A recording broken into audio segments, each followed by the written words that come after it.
everybody. Welcome to another episode of 302 Birds. You know how we do. Obviously, it's kind of a win, but it's actually technically a loss after that preseason game. I chalk it up as a win, though. 6 for 6. Jalen Hurts going off. Everybody, how we doing tonight? Pretty good. Fabulous. How could you not be with this weather, too? Yeah, it's great. Yeah, I mean, this weather's been absolutely beautiful everywhere. KJ, how you doing tonight? Pretty good. Can't complain. I'm here at the shore right now, so I'm not in my usual spot. I got to see my favorite shore band, too, tonight. LeComp. They were in Delco. Oh, God. Delco! So I'm all right, boys. Well, we don't have Jack here tonight, so I'll cover for him real quick. But we're moving on to Jack's weekly call-ins, and we got Fitch joining us tonight. But real quick, I do want to thank El Diablo Burritos of Delaware for sponsoring the podcast for another season. We're super excited to be partnering with you guys and your brand, everything you guys do. If you haven't already, check out El Diablo Burritos in Delaware. They have the best queso. They have the best burrito bowls, the best burritos, pretty much any kind of Mexican food you can imagine, from, fish tacos to shrimp tacos to steak to chicken, anything. They do it all, and they do it right. So check out El Diablo in Delaware, please.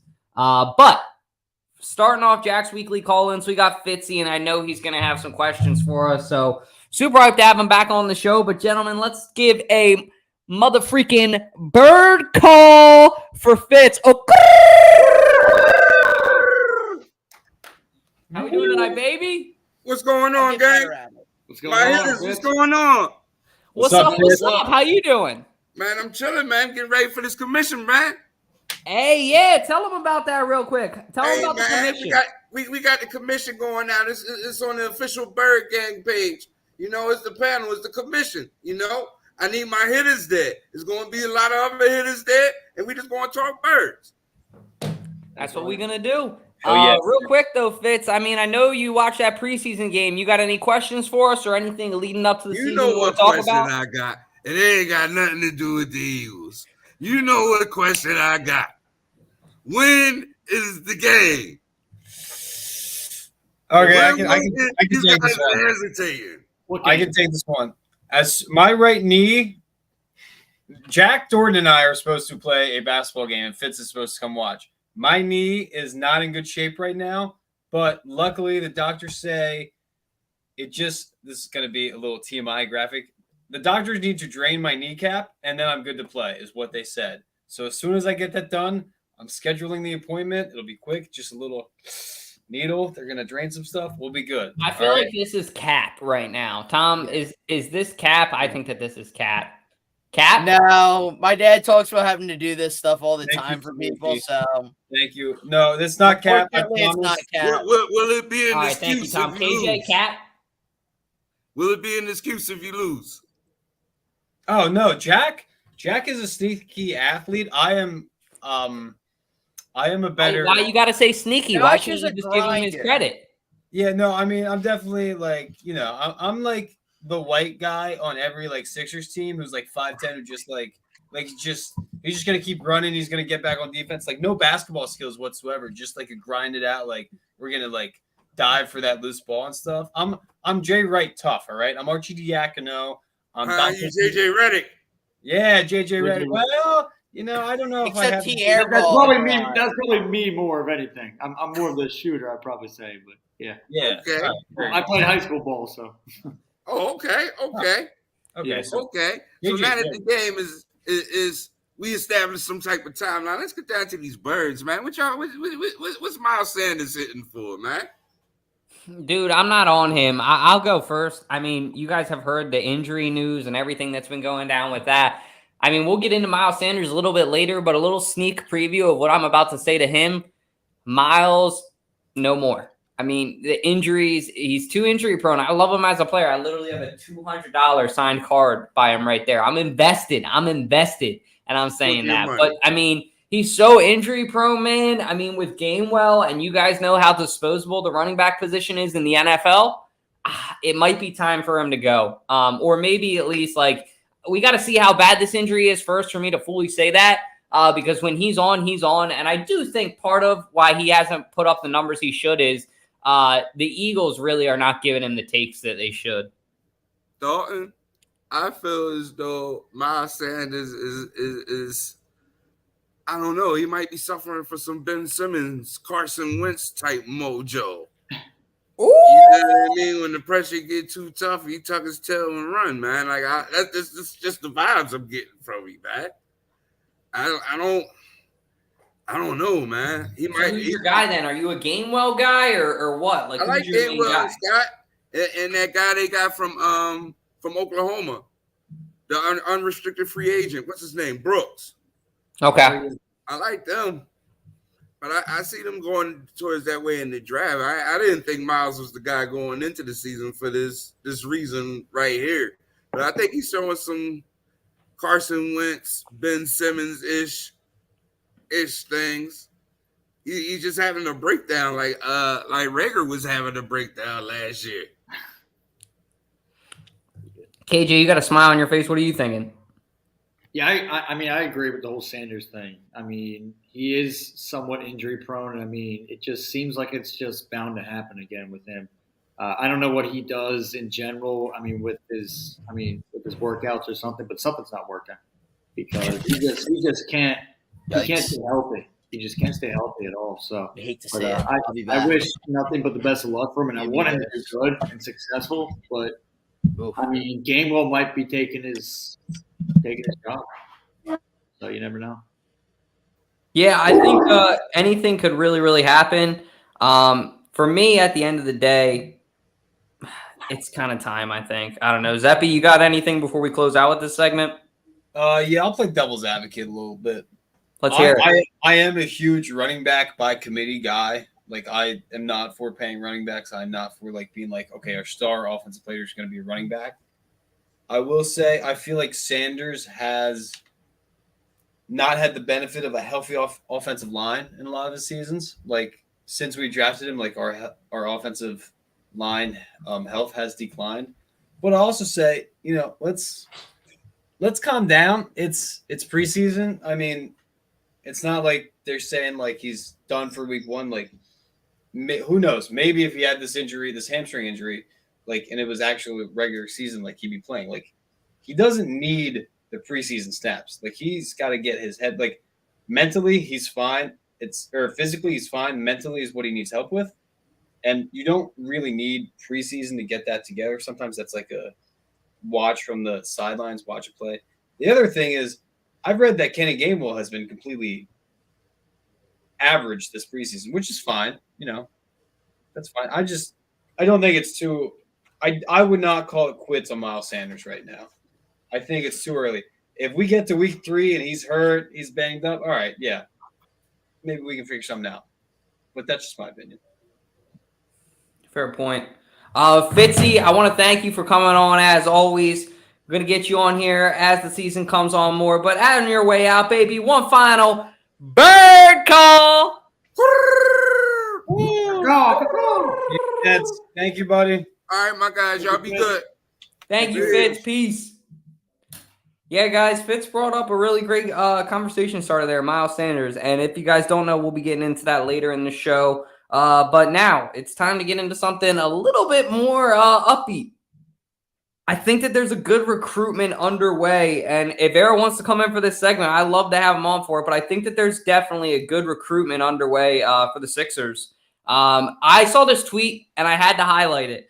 I don't know who the hell this guy is. He's like just an Embiid fan, but it says, quote, I don't think people really understand how good of a team Joel Embiid, James Harden, and Kevin Durant would be. We're talking about a 65-win team who would breeze to an NBA Finals victory barring any injury. And I actually really agree with that statement. Both these guys or all three of these guys, I should say, are a little bit older, but all three of these guys can demonstrate when they're healthy, they can ball out and do amazing things. So I would not be shocked that if Kevin Durant comes to the Sixers, they should breeze to the finals over the Celtics, over any team in the East.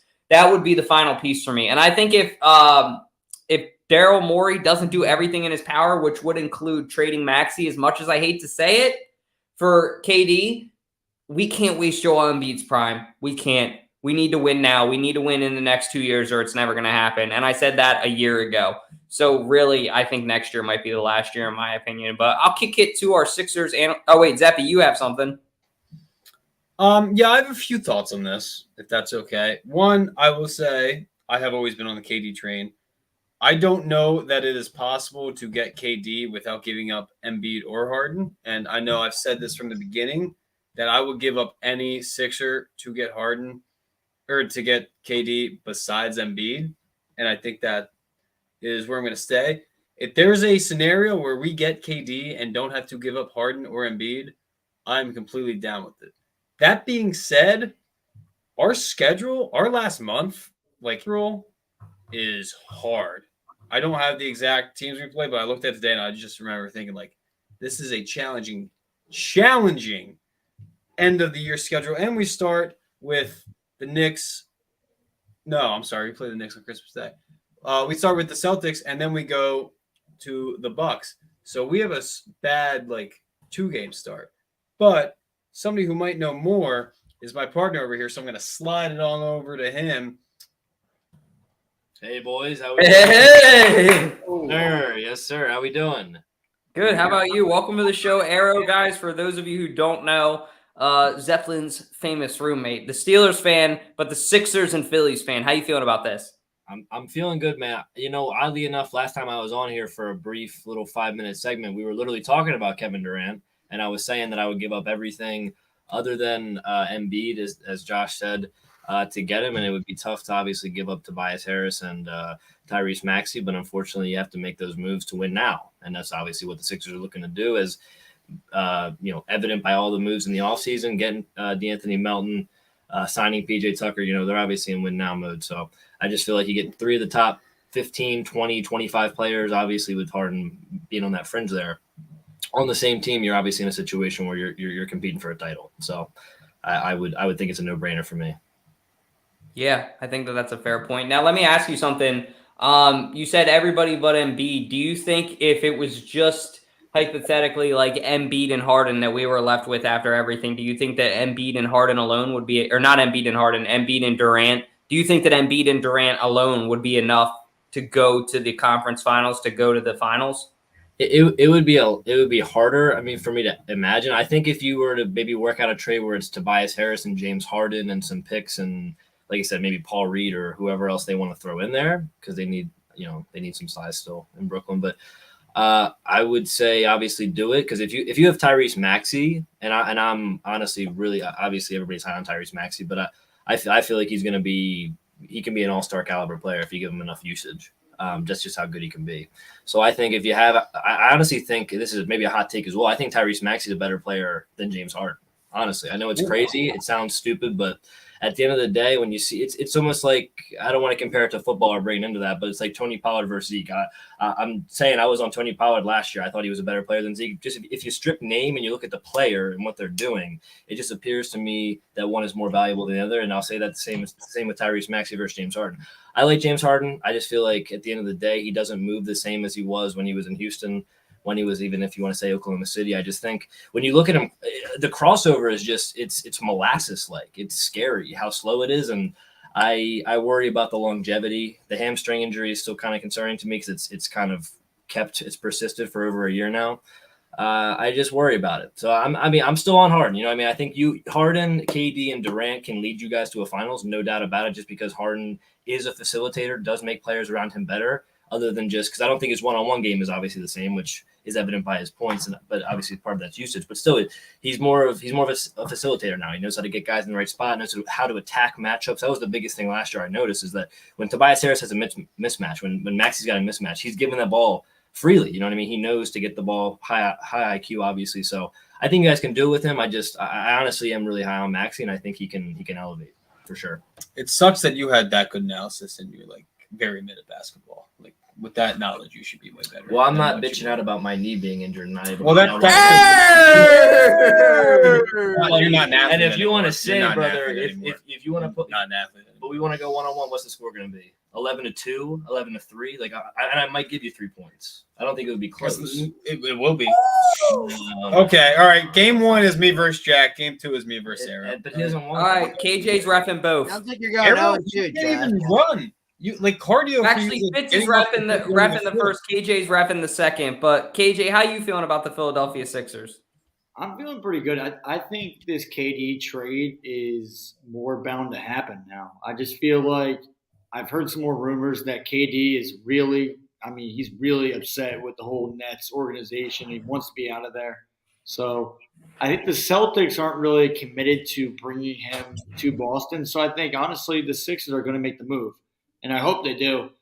I think, yeah, as the guys were saying before, KD honestly brings a totally different game plan to your team. He brings a totally different mentality for sure.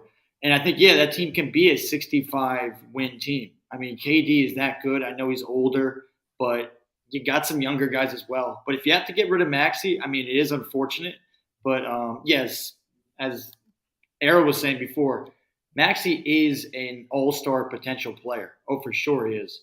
But if he has to be that player somewhere else and we get KD here, then, yeah, I think it's worth it. I mean, I recently saw some comments, even on Tobias Harris's Instagram.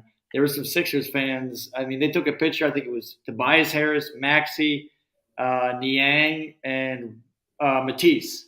And somebody commented and said, hey, there's the trade package for KD. And I was like, oh, my gosh. I was like, you really had to say it? The guy just got married, for God's sakes. And it was like, okay, come on. But, yeah, and Tobias, did, a laughing emoji back. I mean, he did the right thing back. But, yeah, it could happen soon. And I'm honestly kind of going towards the other side right now. And I'm excited, and I kind of do want KD now. I wasn't like this a couple weeks ago, but now I'm honestly kind of excited for KD if he comes to Philly. Ooh, Tommy B, Tommy C. I think you guys all just want to give up on Maxey way too easily. He's there he is, the loyal Delco guy. There he is. He's the point guard we wanted Ben Simmons to be. He can distribute the ball. He can shoot the ball. He can play defense. He's got the energy. He's got the X factor and leadership skills. He's got everything we wanted. And you just want to ship him off for some old guy that's washed up and can't play 40 games a year.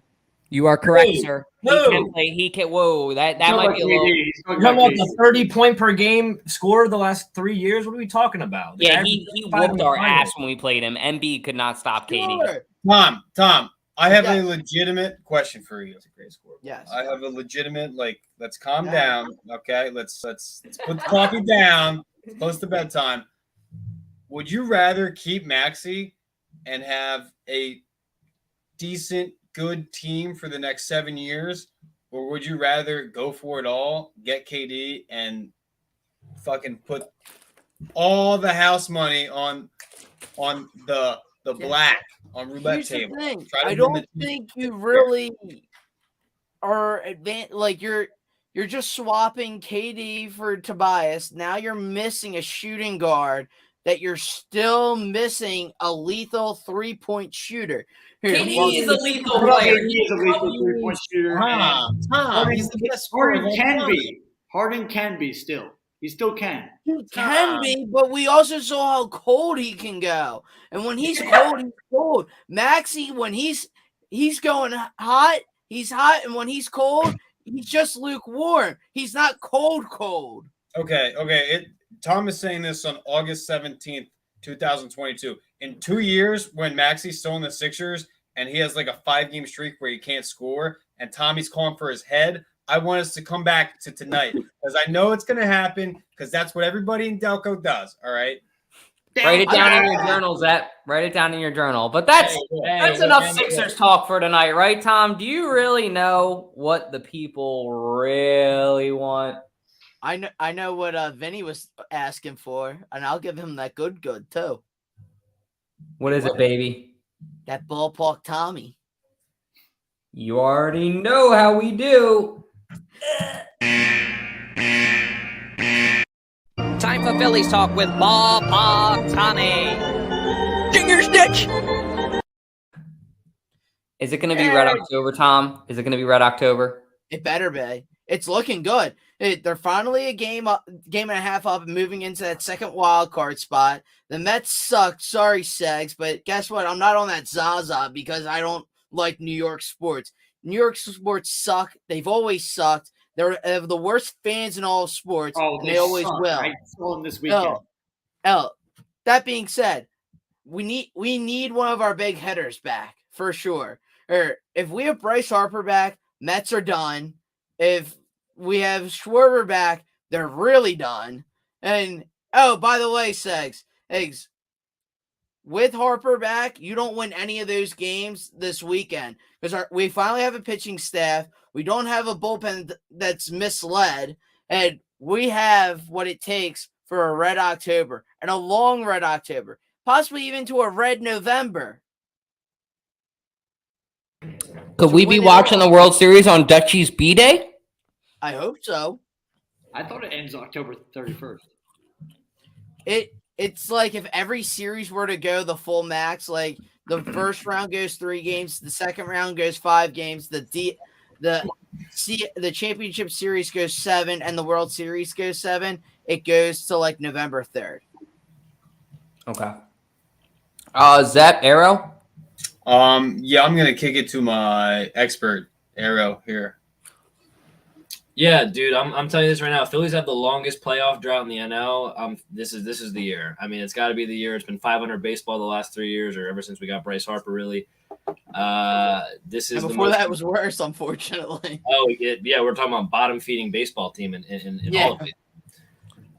This is the team. You know what I mean? That they've shown that they can win in a multitude of ways. They beat the Mets. That first game of the series was obviously incredible. The other 2 sucked, but I digress. I mean, we obviously showed that we can still beat them in those ways. Bullpen's getting there. I'm really liking Connor Brogdon. I feel like he should be used more. It's a guy that I know we don't. He goes every 5th day. Recently, I feel like he needs to be used a little bit more. But other than that, Sir Anthony's dominant. David Robertson hopefully have a resurgent year. What is it, Tom?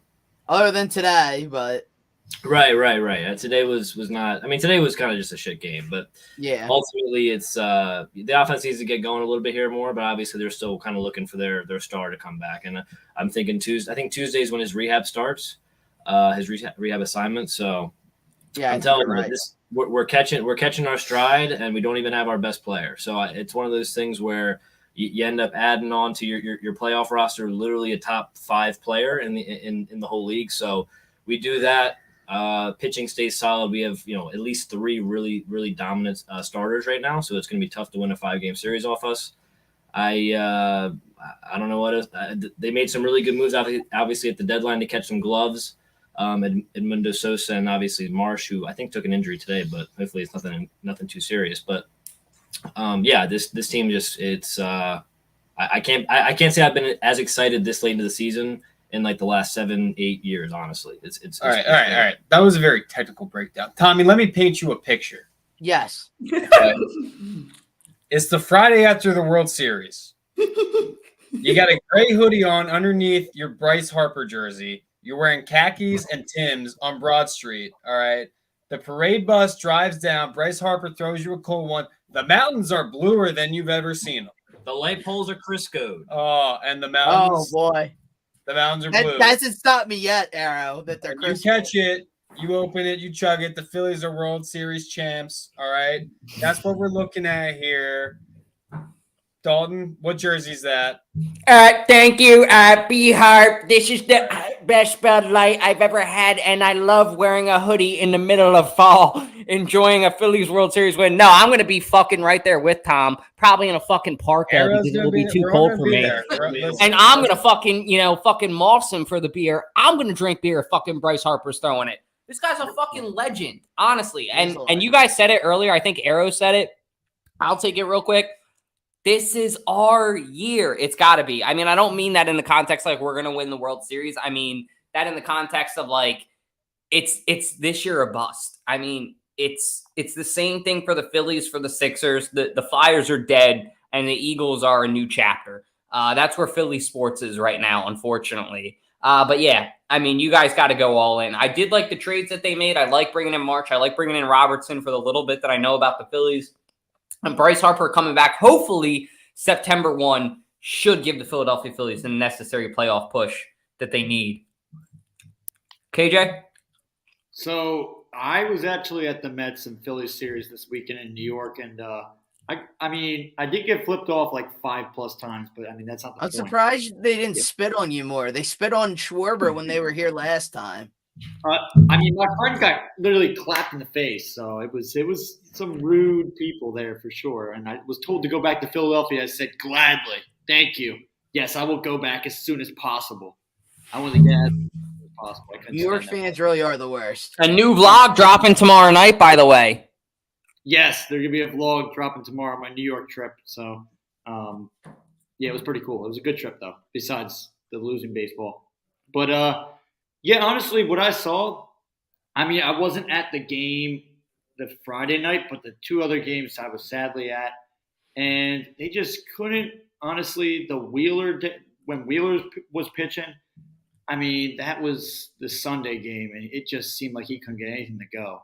And I mean, also, I think the other pitcher who was it for Saturday or not? No, it was who was pitching Saturday? I'm trying to think who was pitching Saturday. I think it was Nola. Yeah, it was Nola. It was Ranger, Nola, Wheeler. Yeah. So Nola looked pretty good, but I mean, it was just, I mean, Wheeler looked awful the last game, I felt like. But it was just, I feel like this team, though, I mean, besides those games, I mean, the Reds game we saw yesterday with their 10,000th win. Congrats to the Phillies. Surprising the New York media didn't cover that one. They covered our 10,000th loss a few years ago, wall to wall, but I've yet to see them once mention ESPN and all them mention our 10,000th win. But they don't have to give Philly any credit. They just don't. Just how it is. But honestly, I see this team, as Dalton was saying, as Arrow was saying, I mean, we got some great pieces in the trade deadline. Sosa has been great. What do you have, like 3 RBIs, I believe? He's been a stud. For the first Reds game, I mean, that was amazing. And then yesterday, he played a lot better than I expected him to. He's been hitting, and he's been flashing the leather. He looks like Ozzie Smith over there at shortstop. Yeah, he looks pretty good. And then I just feel like, honestly, yesterday was nice with the whole whooping we had. But, I mean, today was just disappointing. But I honestly see this team, we could do some damage for sure. And JJ and Matt, you guys better watch out. I swear to God, I know you guys are all clapping and everything because you guys love Edwin Diaz. One thing I saw up there that pissed me off so much, Edwin Diaz came out as a freaking closer, and all the Mets fans were doing this. They were doing this kind of stuff. They were sucking something. They were doing something like that, and they told me, I hope this is going to be on TikTok. They start playing the stupid trumpet song. This guy comes out, and honestly, I'm like, okay, what the heck is this? And I'm sitting down, and I'm just like, this is awful. Some guy says, guess what? Edwin Diaz is going to put those trumpets up your ass. And I'm just like, oh, my God. These people praise this guy like he's Jesus. Like, calm the freak down, man. On that note, T-Man. Time for Phillies talk with Bob Tommy. Finger stitch. Well, that was another wonderful segment of BPT. But we're going to kick this one to KJ first because he kind of got into it earlier, and I agree with what he was saying. But we'll go into it a little bit more in detail. The exact injury, I believe, was a hamstring injury for Miles Sanders. I mean, it feels so repetitive at this point. Yeah, I think for Sanders, it's honestly frustrating for him as a player. I mean, he wants to really prove to people that he can stay healthy and be this number 1 running back that we need. But obviously, I mean, he's been having some injuries, some setbacks, and it's unfortunate for sure. I don't know how long he's going to be out for because I just heard about this injury. I mean, usually hamstring injuries are pretty tough, but I think he'll be able to come back from this. But it's really going to hurt his game, I feel like. It really is, because last year we saw the decline in his game when he came back from the injury that he had last year. We saw that he was not having the surge that he had the year before, and he didn't see the end zone at all last year. And I know he was injured a lot, but some other guys like Gainwell was seeing the end zone. Even Jordan Howard got some touchdowns as well. But I think for Sanders, honestly, he just needs to. I mean, he needs to stay healthy. And I mean, right now, this is not a good sign for him. And if I'm the Eagles, I'm looking for running backs in the draft next year. Oh, yeah, 100%. I mean, even with Gainwell, the NFL is a league where you always need to draft a guy in the 3rd or 4th round that could pop, even to have a good second down running back or 3rd down, because in the NFL, injury happens a lot. So, yeah. Yeah, and also with running backs, if you say, with running backs, usually they're pretty much a 5-year kind of position in general. I mean, that's just kind of like the average of a running back. So, I mean, for Sanders, it's like 1.5, maybe 2 years right now. Like, it's not good that he's already having these injuries. And I mean, I know maybe it's something with Penn State. I mean, I know Saquon struggles with these kind of injuries as well. But, yeah, it's unfortunate, though. It definitely is. Josh, Arrow? Okay, I said it before. I'll say it again. Let's calm down. It's preseason. If he gets if this was like week 3 and he's like, oh, my hamstring's hurt, all right, yeah, we can like throw up the red flag, be like, he's done. But it's preseason. He probably could play if it wasn't preseason. And honestly, for a guy like Miles Sanders, who physically he has all the things, he should probably hit the jug machine a little bit and practice catching balls.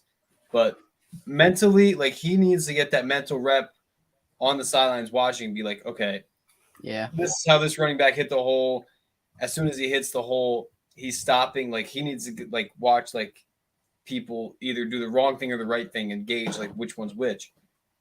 That's fine. We can do a running back by committee. We have a mobile quarterback. We have a great offensive line. Like, Sanders doesn't need a ton of catches to impact or a ton of touches to impact the game. All right.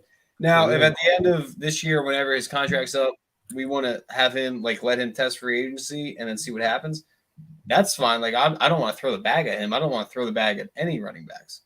But let's calm down. Devonta Smith just missed like 10 practices in a row with like a hamstring injury. Like, we're just being safe. It's preseason.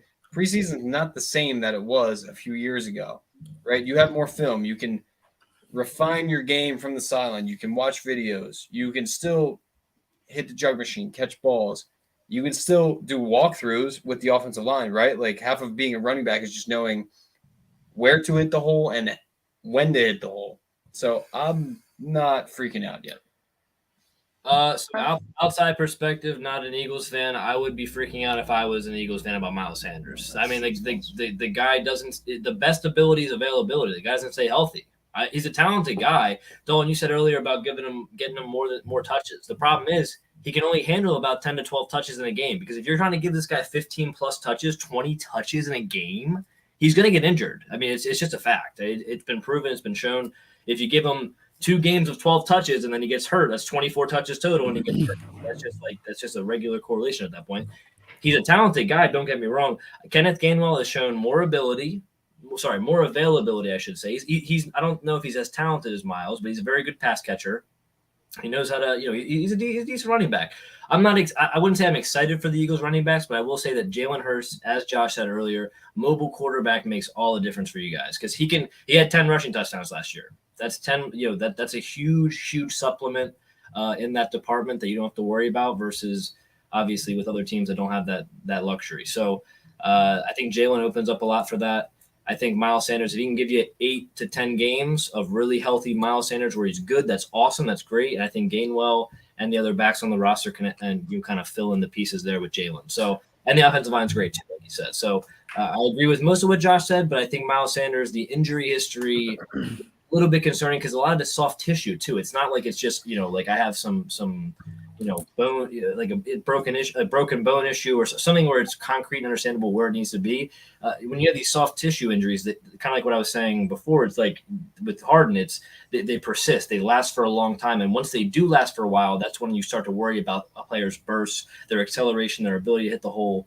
So I like Miles Sanders as a player. I question a little bit the availability.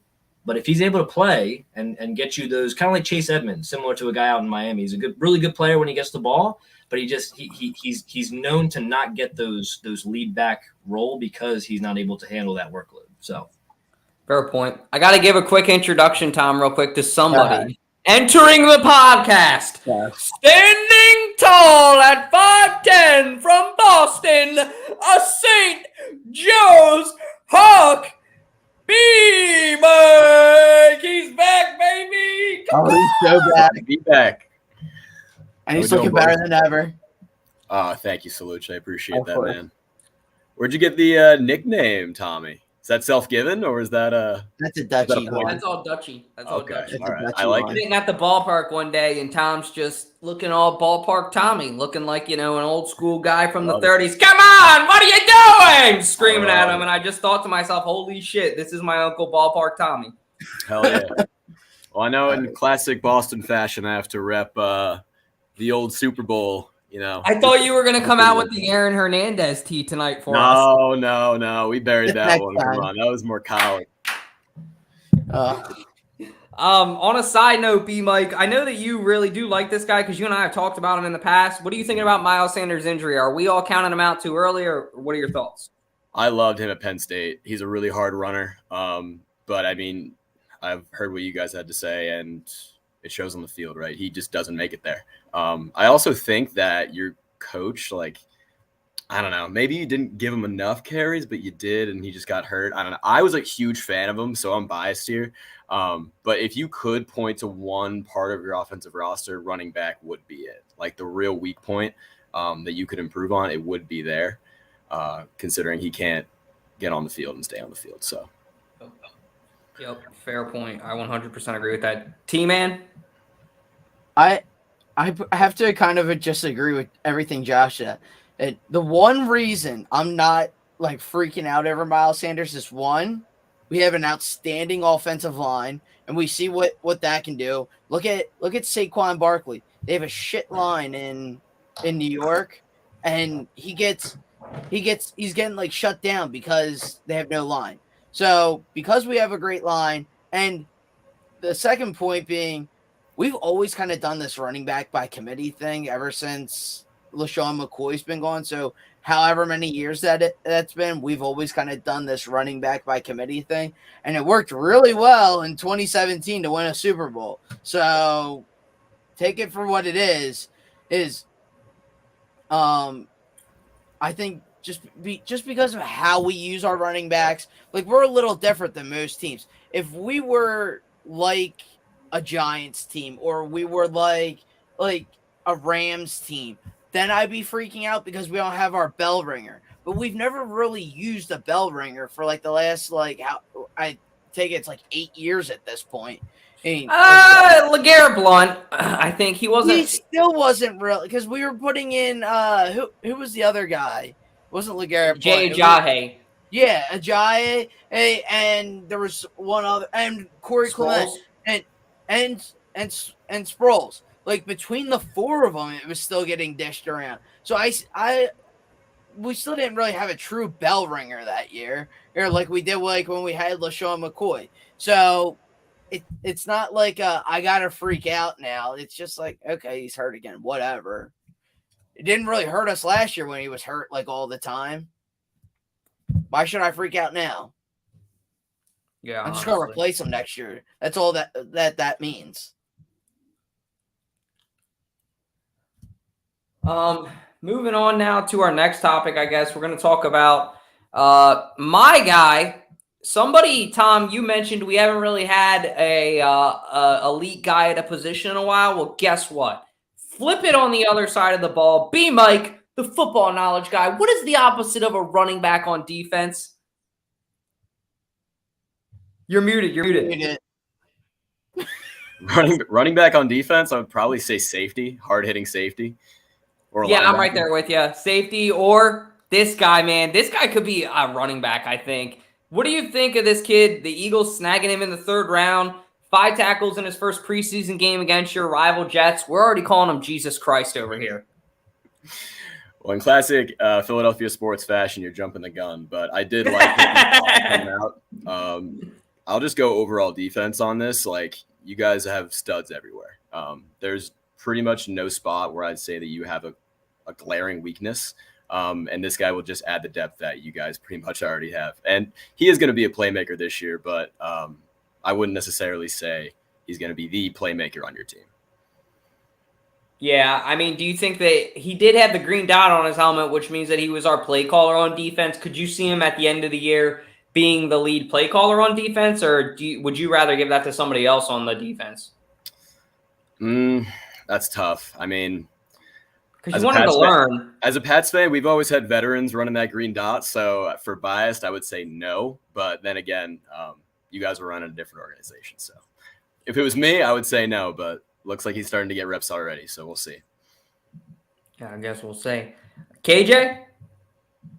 Yeah, I think Nakobe Dean is such a steal for us. It was such a steal to get this guy for sure. He's already got a lot of great – I mean, he's got a lot of great traits to him already. I mean, the tackling – I mean, and just the leadership he already has. I mean, to get that green sticker, I know it's a preseason game, but that's a great step for him. I mean, as a leader and as a player.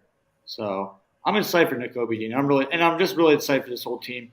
I would probably say, though, that the one position I'm probably a little concerned with still is safety. I still am a little concerned with that. That's the only position really on the defense that I'm really concerned about, though. And we'll get to that later. Don't worry. Zeppiero, just go right down the line.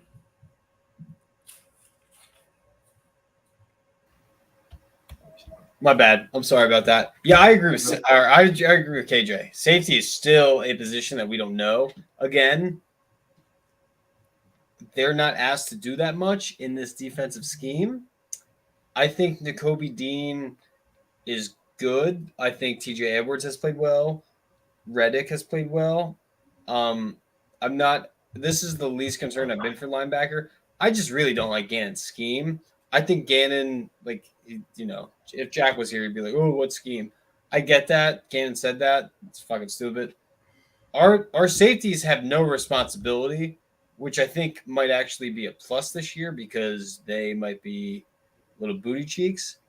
But I think Nakobe Dean is going to be good. I don't think he's ever going to I think Nakobe Dean is going to be that linebacker who makes every tackle he's supposed to be, makes every read he's supposed to play.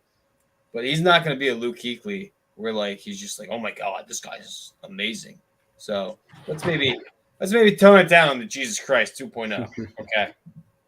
Yeah, I agree. Yeah. I'm gonna be devil's advocate real quick. This guy is the next coming of Jesus Christ. They snagged him in the third round. I thought that they should have taken him in the first round. Is he going to be martyred? No, he's not going to be martyred. He's going to be praised. He's going to be praised, baby. Jesus Christ, 5 tackles, 25 snaps, 4 solo tackles. This guy was all over the field. And I think for me, the biggest thing is with Jordan Davis and Fletcher Cox clogging up the middle, that's going to open up so much opportunity for Nakobe Dean. And it could be like Micah Parsons type of opportunity, I think, where he could be like the line, not to the same extent. I don't think, he has that same talent. But I think he's in a similar situation that Parsons was in last year, where he's just in a position to make opportunities. Parsons was, of course, a little bit of a different situation, but Nakobe Dean at the end of the day with Fletcher Cox, with Jordan Davis, with Brandon Graham, with Josh Sweat, with, I could keep going on and on. You're just naming players at this point. Wait, it's going to open up so much opportunity for him to get hits, him to get tackles for a loss and sacks. And you know what? He's going to perform. You heard it here first. August 17th. Javon Hargrave. Book this one too. Javon Hargraves? I think it's just Hargrave. Yes, Hargrave. Thank you. That's another guy. See, I can't even name them all. There's so many. How many plays? How many picks by the end of the season, Dolph? I think Javon is better than. I'm going to go 3. 3? All right. 3 picks, but give me 6 sacks. And then give me his best 8. We don't blitz that often, so yeah, I think he's got that lateral speed too. I'd rather him back there protecting the safeties in the middle of the field. That would be me. The problem is Nakobe Dean has no coverage instincts. Nakobe Dean has no coverage instincts. He's a really good run defender, but he cannot play coverage. None of your linebackers, because you're really good run defender, but cannot play coverage. Your safeties, very unproven aside from Anthony Harris, he's a good player, but he's a decent player, but he's not. Our safeties are going to be in the back having the tight end go off. That's all I'm going to say. I would say TJ Edwards pretty good with coverage, though. I think Kaiser White is a little bit underrated. He had a pick last game. Yeah, he did. He had a pick against Zach Wilson in It was like A pick's a pick. A pick is a pick. The tight end hardly got off the line of scrimmage. Hey, what if he dropped it? What if he what? What if he dropped it? He could have damn well dropped it. He didn't drop it. He's got better hands than Nelson Aguilar, at least. Tommy. Oh, God. Oh, Tommy. You guys know who KJ and I saw speaking to him? Remember at training camp, we saw the guy who was on the news who said that about Aguilar. He was at training camp, like right in front of us. Yeah, we saw him. Yeah, that was him. Did that guy have all his teeth? Yes. I think he actually did. Wow. Surprised by that. He looked good. Yeah. Well, okay. Yeah. You know who also looked really good? My guy Boston in preseason. Well, yeah, Boston Mike always looks good, but the guy who Boston Mike knows that he loves deep down, Jalen Hurts, baby, getting pissed off after that late hit and just delivering. Not deep down, I say it out loud. I freaking love this quarterback. Hey! I hate to say it, but he is one of my favorite quarterbacks to watch in the NFL right now. Wow. He is a playmaker. I love playmakers at the quarterback position. I always have, which is contrary to belief because Tom Brady was back there. But he made plays too, but not in the run fashion, being athletic. I love Jalen Hurts. People are mixed opinions about him. He might be the most controversial player in Philadelphia sports, whether he's good or bad. I don't know if you guys agree. But I like his accuracy. He can't necessarily throw the deep ball accurate. We've all watched him overthrow and underthrow things, but intermediate routes outside the numbers, he can make that. Deep over the field's another that he's like pretty spotty on. And honestly, I don't even think the coach like lets him throw it sometimes. I would like to see them air it out this year a little bit more with the repertoire of talent that they have at that position. Wide receiver, I mean. But yeah, there's no reason why Jalen Hurts can't have like, I don't know, man, like 50 touchdowns throwing and running, maybe more. I love this quarterback. You guys are in for a really good season.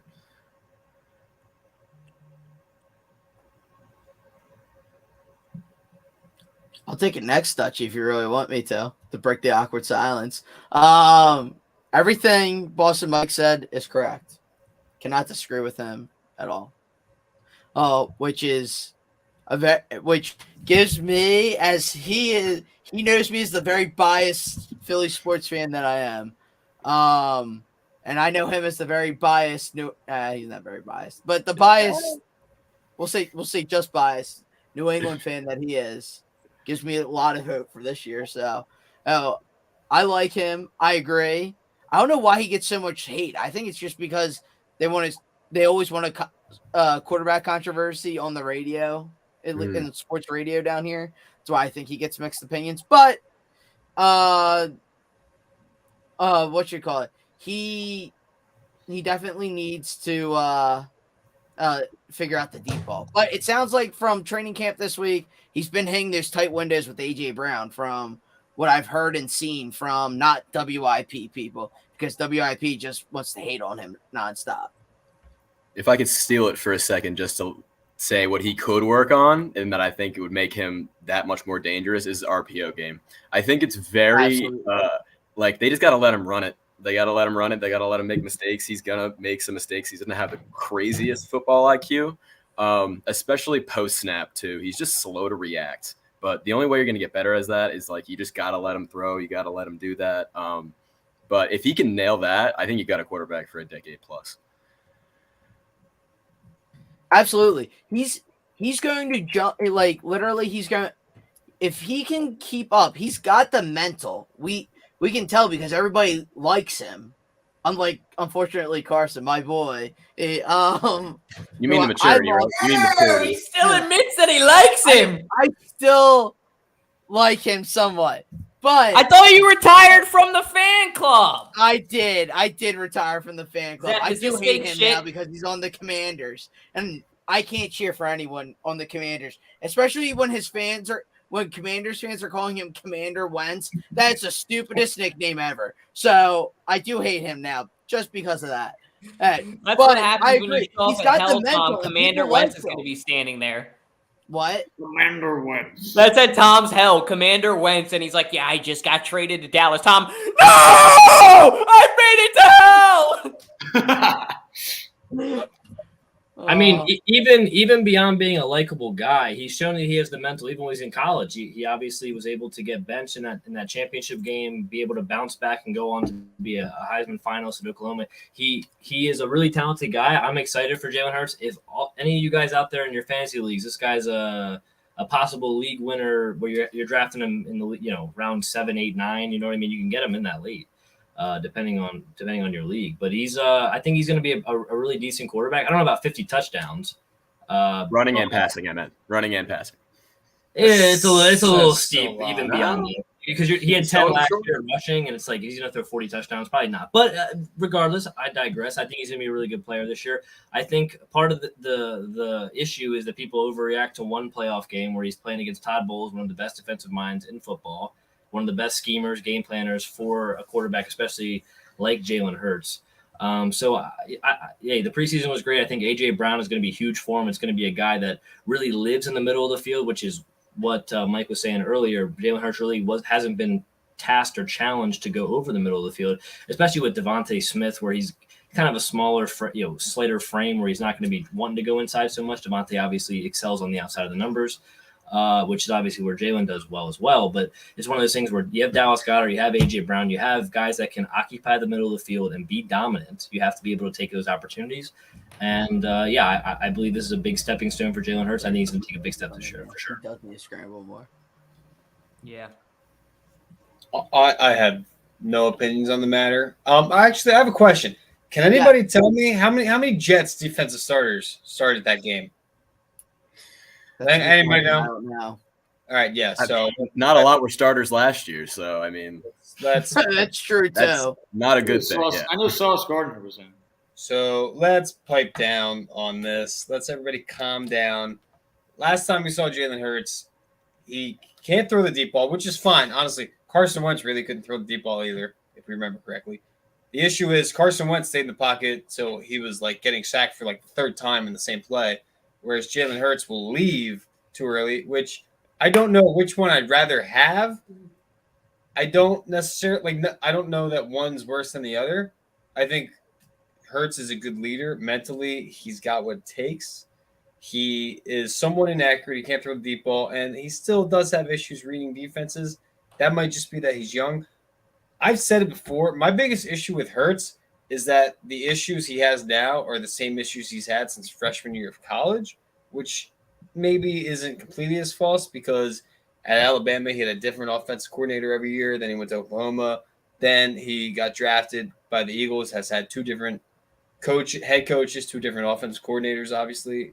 So I would say that this is a big year for him because this is the first year he's had consistency. But let's calm down on the 6 for 6 against the Jets. He's going to be great this year.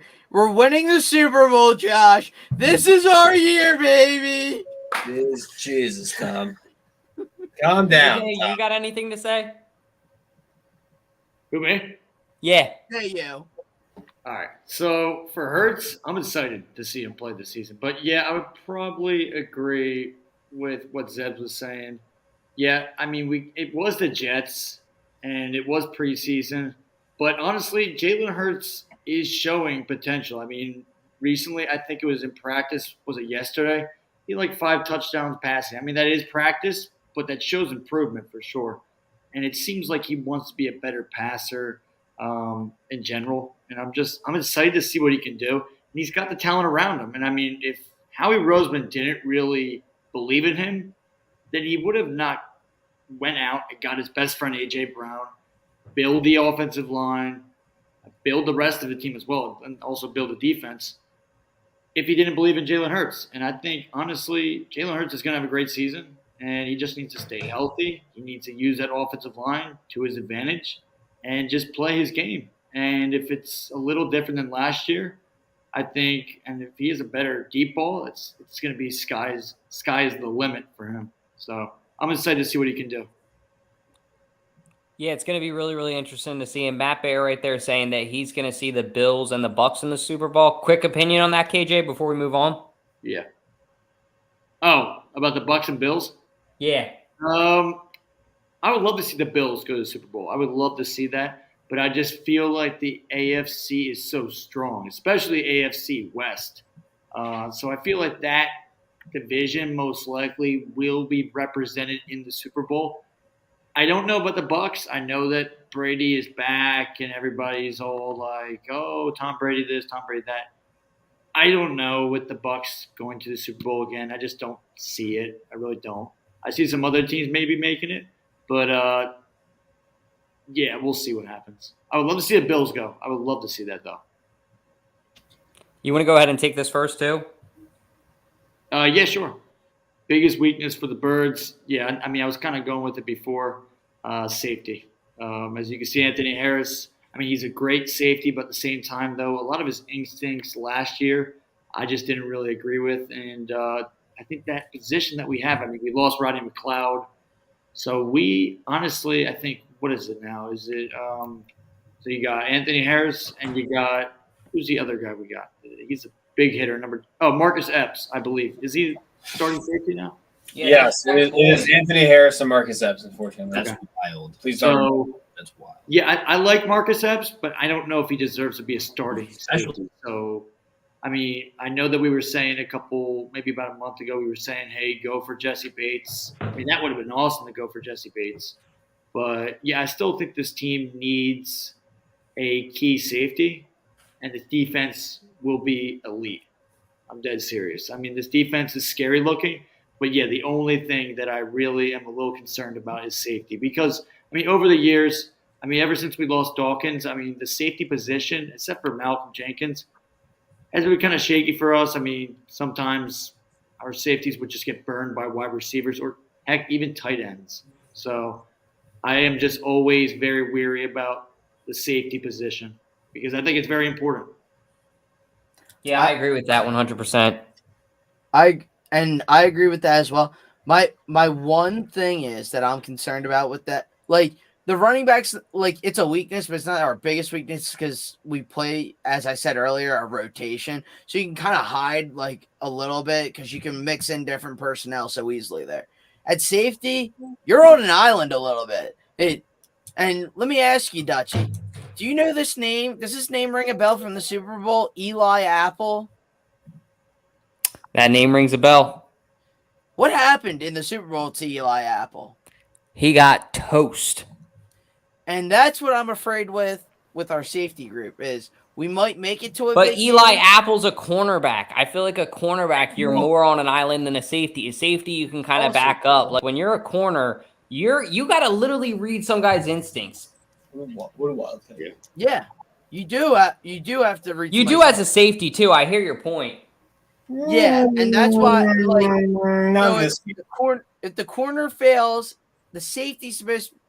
Why it's named safety? He's the safety to the corner, or in case he fails and messes up. If his instincts are failing him constantly, like we already mentioned, and in a big game, that's gonna come back and bite us in the butt. We got lucky with Brady set literally a Super Bowl record against us, and we got lucky in the sense of. Oh my God, Tom, your logic is a little flawed here, my guy. How is it flawed? Because Schwartz asked our safety, in Schwartz's defense, safety was the hardest position by far. In this position, they're immediately taking 3 steps back and just watching what the receivers do. Also, we have better corners now. So, yes, safeties. We do have better corners. Safety's by far our weakest position, like on paper. Like, we suck, but our corners have never been better. And our defensive scheme, when Lito Shepard was here. Literally so little of the safe. Like, I think the only responsibilities the safeties have in this scheme is, like, just don't let anybody get behind you, which is fine. Like, they're not coming up. I don't know. I can trust Marcus Epps to even do that, though. No, nobody hates Marcus Epps more than I do. He's ass. And Arrow actually just looked over to me and said, isn't he a special team player? And I said, I don't even know if I would trust him on special teams. No, I trust him on special teams. He's actually been pretty good on special teams. He's good on special teams, but he's not a starting safety. He can handle that. That's awesome. He's not a starting safety, though. That's good. On special teams, though, you're running at people, where a safety, you're kind of backpedaling, which is one of my issues here. The saddest thing is that Kavon Wallace or Kayvon, I don't know how to say his name. There's a hyphen like in a weird spot. Yeah, whatever. He's been a disappointment. I was sad I was high on him. Josiah Scott has officially become only a safety according to preseason notes that I've been reading, which I still don't know if he's good. Like, he's kind of just a special teamer. But again, if the safeties aren't asked to do that much, and we have Bradbury starting opposite of Slay, and our front seven is as good as we hope it is, we really shouldn't have an issue. And if we do have an issue, everybody on Twitter is just going to blame Gannon anyway. So, I mean, like, whatever. It doesn't matter. It don't matter. I think our biggest issue for the Birds is that a lot of our best players at the most prominent positions are old.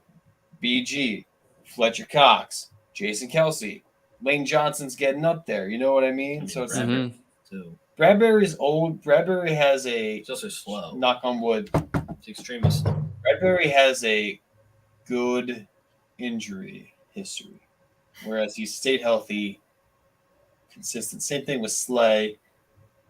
I'm sure that I just said that now that he's in Philly, that's going to change. So, yeah, let's stop talking about this before something gets fucked up now. This maybe wasn't a good topic I'm idea. knocking on wood right now. Hopefully none of those freaking injuries happen. I swear to God. What are you thinking, B Mike? You brought I'm it up. tearing everyone's too. ACL. Yeah, so I was going to ask the question, but I think you kind of already answered it. Is it going to be an issue? I think it is going to be glaring in a couple games. But overall in your season, I think that the responsibility in your defense is not on the safeties to cover wide receivers. If it was Bill, I've seen him cover bad players all the time. I just say these players are bad. I think they're decent, but take one safety, shadow a receiver. That's probably your best receiver that Slay is going to be on. Make sure cover him up. And then the other one's going to be like a free roamer and just get back. Like, that's what should be, and you shouldn't have an issue unless you're facing like a team that runs 4 deep wide receivers. And there are teams out there that do have 4 horses, and you're going to have your hands full there. But for the most part, you're not going to see that glaring hole that I've been hearing. It sounds like some of you think it's going to be an issue. In my opinion, it's not going to be that big of an issue. But of course, you can upgrade at that position. I would also upgrade at your defensive line next year because, again, agree with you guys. You are getting old at that position. I'm surprised you didn't kind of specify a little bit more. I'm actually surprised that Fletcher Cox is still playing, but he's still a beast down there. But yeah, safety is number 1. And then I would also go running back number 2. Yeah. Anybody else got anything to say? KJ, Tom, Josh? The only thing I'm going to say is that I spoke about injuries earlier, but if one of our corners go down, whether that's in the nickel or on the outside, we are done because we have absolutely no good backups. McPherson, whatever, out of Temple is still young, and he's apparently had a little disappointing of a training camp, which is fine. I don't really care about like how you perform in training camp, but our secondary, our backups in our secondary is a worry. That's probably the most glaring hole, if we're being honest. Like, if Slay goes down, our entire defense like changes, which is just not good. So let's hope it doesn't happen. Yeah, let's hope for sure. Yeah, I mean, that pretty much concludes that for that segment. We're going to move on to our final segment now. This is probably going to honestly go super quick with the full house we got tonight because we're also bringing in JJ, which is going to be interesting, right, KJ? Oh, God. Here we go. Let's bring him in, baby. Welcome to the show, JJ. Apparently the Weddle expert, as he likes to say. No, so get him there's off the screen. 4 on top, 3 on the bottom. There's 7. All right. There's one player I start with every time. So let's start with Cooper Kupp. That's what I do every single time. For 100 days. As of right now, 100 days out of 100 because you're a Rams bandwagon. That's why. Look at this band. Eli Apple it is. What the fuck was that, JJ? I said Cooper Kupp, you idiot. You said Eli Apple. Pick Kupp. Pick Kupp. All right, trust me. You said Eli Apple. No, he didn't.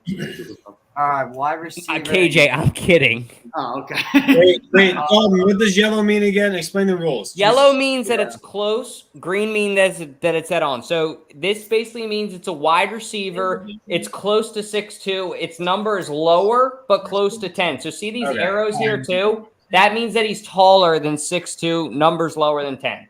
AJ Green. There's no way it's Byron Pringle. Mike Evans. There's no way it's Byron Pringle. It can't be Evans because look, the number's lower than 10 and Evans is 13. My guess is I think his name is Jamirius Bird. Yes, I would. Who's number 8 on the Bears? That's what I'm thinking of. He's not taller than 6'2". He's like 5'10". It's not Mooney. It's definitely not. Well, honestly, try Mooney. What number's Mooney? 11. Just try it anyway. How do colorblind people play? Why are you so obsessed with going with the Bears? Because he wants to get the division right and he wants to get the height. I know. What do you know that we don't know, JJ? I don't know. Because he's already played it today. No, I haven't. All right. I think it's honestly. He's cheating. No, I'm not. I just think it's a Bear. Oh, we're fucked. Oh, that's great.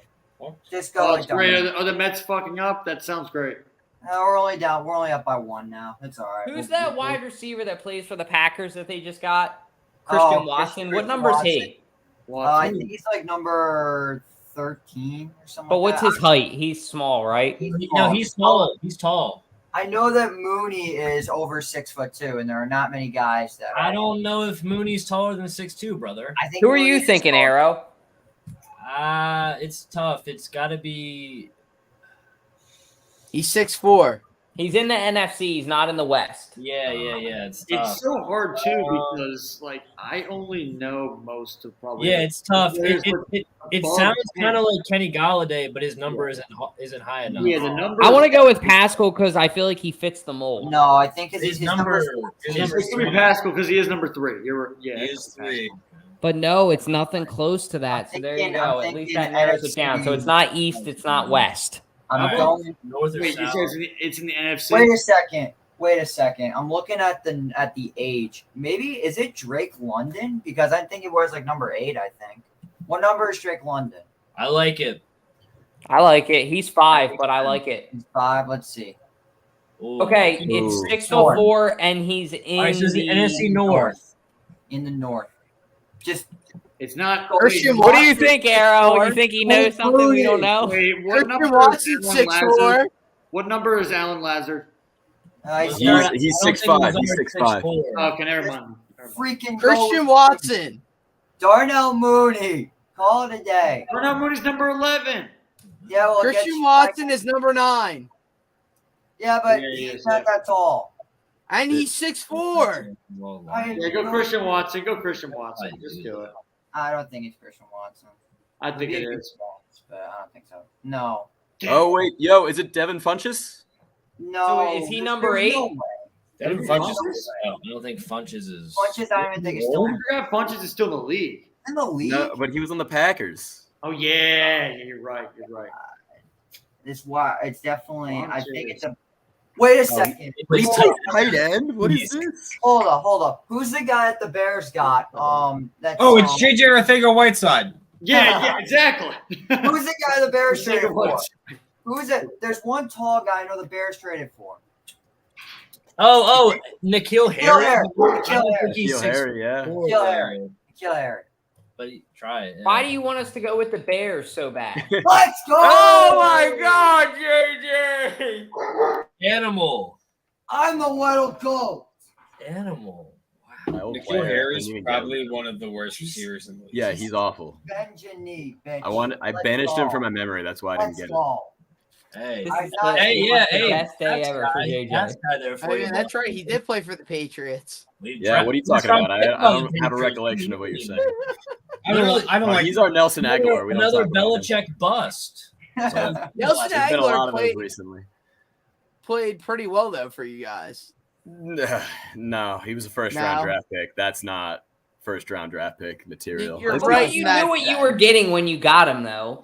Yeah, he's a raw receiver, but he just got hurt all season long. Can you teach me what a first-round pick is? Because I haven't seen one in 7 years. What's a first-round pick again? We don't know what those are. That's how he's that an works. annoying Ram. Anyway. Here's to the Rams because the Giants. Say your final goodbyes. I'll give you your respect. Say your final goodbyes. We're about to end the show. Yo, I know that. Tommy, you can go fuck yourself. That's Yeah. All right. Well, on that Fuck note, off. it's an intro, not an outro, Zep. I'll take it away for Jack while he's not here. But thank you to everybody for coming on the show. New episode will be up tomorrow on Spotify and Apple Podcasts. Write us a review if you can. God bless. Go Birds.